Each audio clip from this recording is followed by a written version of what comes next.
Bonjour, bonne journée dominicale chez vous en famille. Je suis Immaculée. Ma chaîne s'appelle Immaculée Light Access. Si vous m'aviez jamais vu, si vous n'avez jamais entendu parler de ma chaîne et vous tombez sur une vidéo qui vous plaît, la mienne bien sûr, n'oubliez pas d'aimer, de partager et de vous abonner sur la chaîne. Et en le faisant, cliquez sur la sonnette qui est à droite de l'écran pour des notifications. Aimez, partagez et abonnez-vous. Cliquez sur subscribe, abonnez-vous sur la chaîne. Comme ça, vous allez m'inspirer, vous me donnerez plus de courage de continuer à faire ce que je suis en train de faire. Ça exige beaucoup d'énergie, beaucoup de réflexion dans la tête et tout et tout.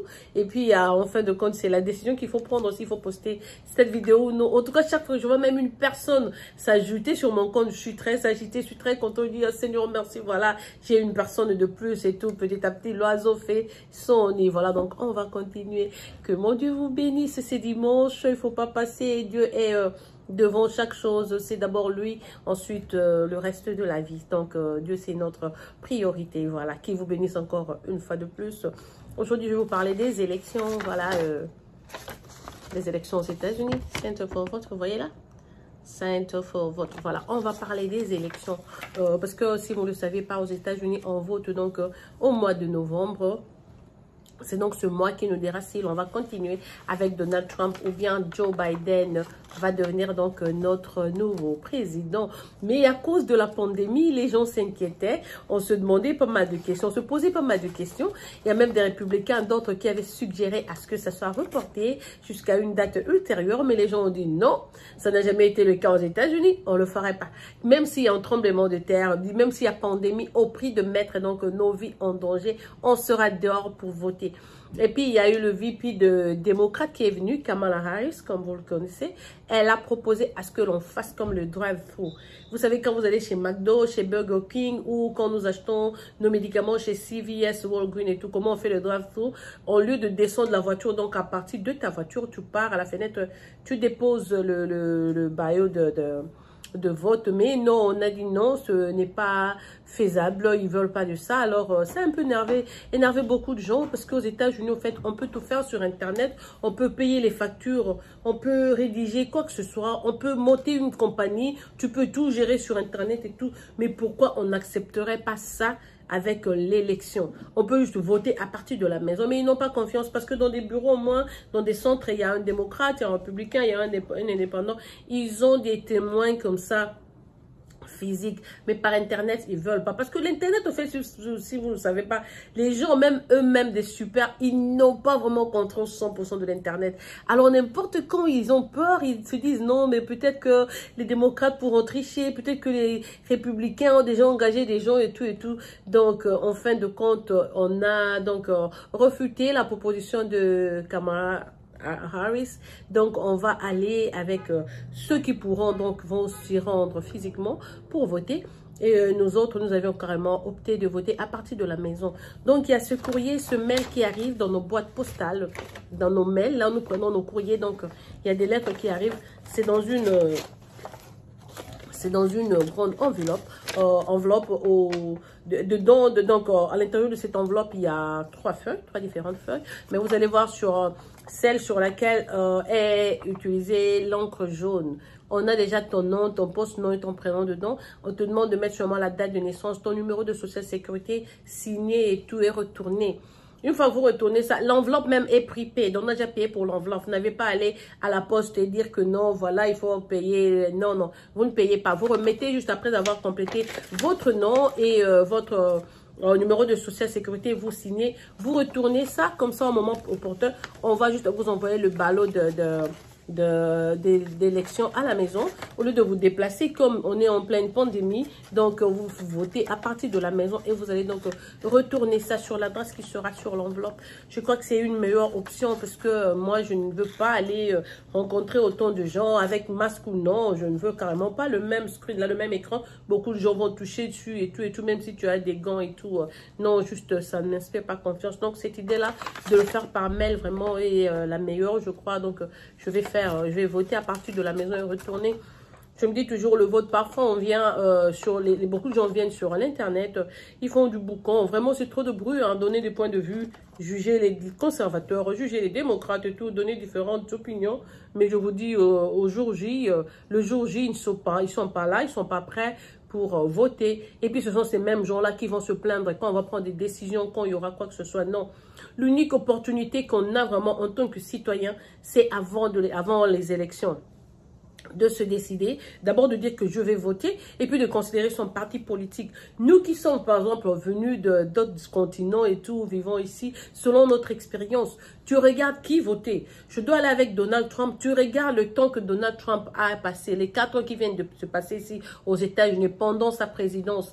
Qu'est-ce qu'il a mis dans ta vie de positif? Qu'est-ce qu'il a ajouté? Comment ta vie a changé? Comment ton appartement ou ta maison, votre income, qu'est-ce que vous aviez eu? L'assurance, les bénéfices qu'on a aux États-Unis, êtes-vous satisfait? En ce moment-là, vous dites que non, voilà, je veux continuer avec ce président parce que s'il est là, il va préserver mes intérêts. Si vous trouvez que non, vraiment, il a tout foutu en chamboule et tout, je veux un autre président, du coup, là, vous considérez donc le démocrate, en ce moment-ci, qui est Joe Biden. Et puis, quand vous le choisissez, beaucoup de gens vont voter pour Joe Biden seulement parce que quand vous dites Joe Biden, du coup, on voit Obama, parce qu'il était le VP d'Obama. On se dit, votez pour Joe Biden, Obamacare va continuer. Beaucoup d'autres intérêts, tous des bénéfices que dont les gens bénéficient seront encore mis en place. L'argent, par exemple, pour les scientistes et autres recherches que Donald Trump avait touchées seront remises en place et tout et tout. Tu regardes aussi ton foyer. Durant la période de Obama et tout, qu'est-ce que tu as eu de positif? Qu'est-ce que leur présidence a amené dans ta vie? Toi-même aujourd'hui, ton travail que tu as, tu crois qu'avec le républicain, tu auras ce travail avec le même salaire? Ou sous Biden, tu crois que le salaire va augmenter un peu? Et puis, tu crois... Donc, tu pèses carrément le pour et le contre et tout. Et puis, tu choisis. Parce que beaucoup de gens croient que non, parce que je suis démocrate, je reste démocrate du début à la fin et tout. Je suis conservateur du début à la fin. Non. Je sais qu'il y a des gens qui sont comme ça, spécialement avec les choix des États-Unis. Beaucoup de gens, quand tu le rencontres, il est conservateur. L'unique moment aux États-Unis où on a vraiment vu un changement, où les gens d'un autre parti ont voté pour l'autre parti, c'était sous Obama. Beaucoup de républicains avaient voté pour Obama. Pourquoi? Parce que d'abord, il avait eu le VP qui était Joe Biden, qui est de Pennsylvanie. Pennsylvanie, c'est un état très, je ne vais pas dire raciste, mais il y a tellement trop de blancs que l'on sait que si l'on votait comme ça ouvertement, c'est pas un noir qui serait sorti donc en Pennsylvanie. Donc du coup, ils vont aller... C'est un peu des gens, c'est du genre, ils ont ça dans leur sang, on leur a dit ça par leur arrière-grand-père et c'est comme ça que ça va continuer. C'est un peu ça. Mais maintenant, c'est pas ça parce que ta vie, c'est individuel. C'est toi, tu as étudié, tu as ton diplôme, tu n'arrives toujours pas à trouver du boulot. Partout où tu vas, ça va pas. Tu sais, les warehouse, ça te donne des maladies, ça te casse les jambes et tout et tout. L'option que tu as étudié, parce que j'ai étudié avec une fille qui a un master en photographie qui ne trouvait toujours pas d'opportunité. Elle est dans le warehouse. C'est pour ça que je dis moi à mes enfants, pour étudier, il ne suffit pas d'aller à l'école ou de se rendre à l'université, mais il faut choisir ce qui est sur le marché, ce que les gens recherchent en ce moment-là. Il ne faut pas dire, non, naturellement, je devais être seulement médecin, donc je dois faire la médecine. Peut-être qu'on a déjà trouvé solution. Beaucoup de gens prennent, par exemple, des trucs herbaux et tout, du genre, non, des traitements traditionnels, ça bat le plan maintenant aux États-Unis. Il faut faire attention. Ah, je veux faire ça, peut-être que j'aurais pas, peut-être que ça ne va pas tellement rémunérer. Il y a beaucoup de choses que l'on doit considérer.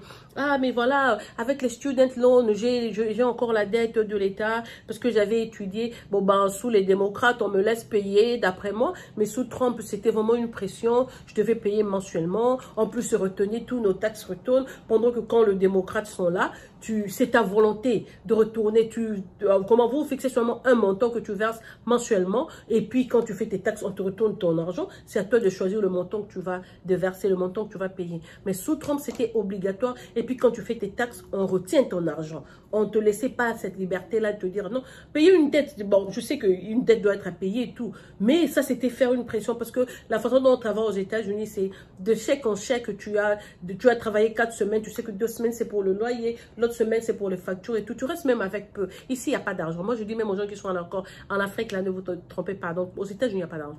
Si tu veux vraiment faire de l'argent, trouve-toi quelque chose à faire là à la maison, start les business et tout, commence avec le business et tout, essaye de trouver de l'argent. Aux États-Unis, là, ils sont propriétaires de dollars, mais ils n'en ont pas. Il n'y a pas d'argent aux États-Unis parce qu'ils ont calculé leur vie. Tout ce que tu auras, tu vas dépenser. C'est ça, tu resteras vraiment même réduit. C'est pour ça aujourd'hui, les gens sont éveillés, on cherche à faire donc des business pour être indépendante. Donc, il faut, c'est un état capitaliste, vous savez, si on dépense beaucoup et tout, mais quand tu as ton propre business, c'est donc beaucoup mieux, je veux dire.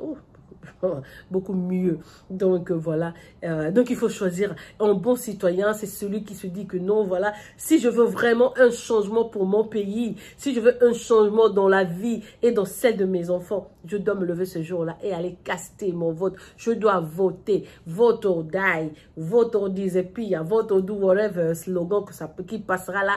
Prenez ça et n'oubliez pas, beaucoup de gens se disent non, je vais voter à 8 h et puis dorment jusqu'à 14 h, on a fermé et tout, les urnes ne sont plus là. Il faut faire attention. Ne ratez pas ce rendez-vous. Tu n'es pas politicien. C'est vraiment l'unique fois que tu auras à hausser ton ton. Pas hausser ton ton, mais tu vois, à parler. Parce que ton vote compte, hein. Ça compte beaucoup. Ces gens, c'est nous qui les mettons là où ils sont. Donc, si tu rates le vote, tu as raté. Tu n'as pas donné ton point de vue et tout. Mais si tu as voté, ta voix là, on va la considérer et tu seras parmi les gens qui ont... Je vous dis que parmi les choses qui m'ont émerveillé dans la vie, c'était aussi... le jour qu'on a proclamé Obama président. Ah, j'étais à Atlanta, Georgia. Je vous dis que là où j'habitais, si on était à 100, j'étais la seule, d'abord unique famille noire, et puis j'étais la seule à voter pour lui. Donc quand je suis sortie, quand on a dit Obama, quand on montrait Oprah en train de pleurer là, je suis sortie de ma maison là, je courais, c'était d'abord la nuit. Mais mon coin, c'était silence, silence absolu. J'ai dit, ah, on risque de me tirer là, je risque d'attraper une balle perdue là. J'ai fui vite, je suis retournée dans ma maison. J'ai même fermé la porte, toi et c'est tout. J'ai éteint la lumière et tout, parce que je vis toujours sur la maison. Je criais dans la maison. Heureusement que mes soeurs de Paris étaient éveillées. Elles m'ont amené, on a crié là, on a fait quand même. Mais j'avais toujours peur. J'ai dit, hey, c'est donc, oh mon Dieu, c'est comme ça. C'est Georgia, Atlanta, on a toujours appris. Mais donc, j'ai pas. Et puis après 30 minutes, j'ai écouté une voiture qui passait, qui klaxonnait pour dire qu'une autre personne venait aussi de suivre donc la publication des résultats. Point. J'ai dit, ah bon, ben voilà, je suis pas seule. Mais, et puis je me suis réveillée le lendemain, il n'y avait rien. Je vous dis, c'était, moi, je vivais à 2 minutes de CDC. Là où, quand on vous dit CDC, pour la pandémie, j'ai habité, c'est même pas 2 minutes, c'est à 1 minute. J'étais presque voisine de CDC. Donc après CDC, la première maison qui venait là sur Bracliff, là, c'était là où j'habitais. Donc, c'était un coin vraiment de blanc et tout. J'ai dit, ah ben, je ferais mieux de me taire dans ma joie, c'est dans mon cœur et tout. J'ai attendu 2 jours après. J'ai eu beaucoup de coups de fil d'Afrique et tout. J'ai aussi appelé beaucoup de gens et on a célébré ensemble. C'était, ces élections-là, c'était les meilleures aux États-Unis. Depuis lors, ça m'a donné, comment je veux dire, quand il y a, c'est excitement. Je suis excitée chaque fois qu'on a des élections approchent et tout. Je sais que non, ma registration card est ready. I have to go. Je dois absolument voter et tout. Elle dit que je venais d'un pays où l'on ne votait pas. Depuis que je suis née dans mon Congo, là, j'avais jamais eu la chance de voter. Parce que tout s'est passé, tout un régime tyrannique. Les gens ne votaient pas. J'avais jamais voté en Afrique.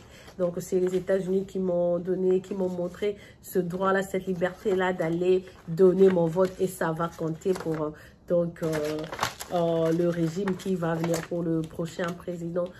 Soyez donc prêts, retournez ces papiers quand vous voulez. Beaucoup d'hommes, quand on prend le mail, on dit, ah, ça c'est l'électricité, c'est le gaz, c'est comme ça, c'est l'internet, c'est fini, on met dans le sac. Les autres là, on s'en débarrasse. Tu vas te débarrasser de ceci et c'est le truc électoral dont tu as besoin. Il faut lire toutes les lettres ces jours-ci parce que ça, on te demande donc de le remplir et de envoyer. Voilà, c'est tout ce que j'avais à partager avec vous. Ce dimanche, les élections s'approchent.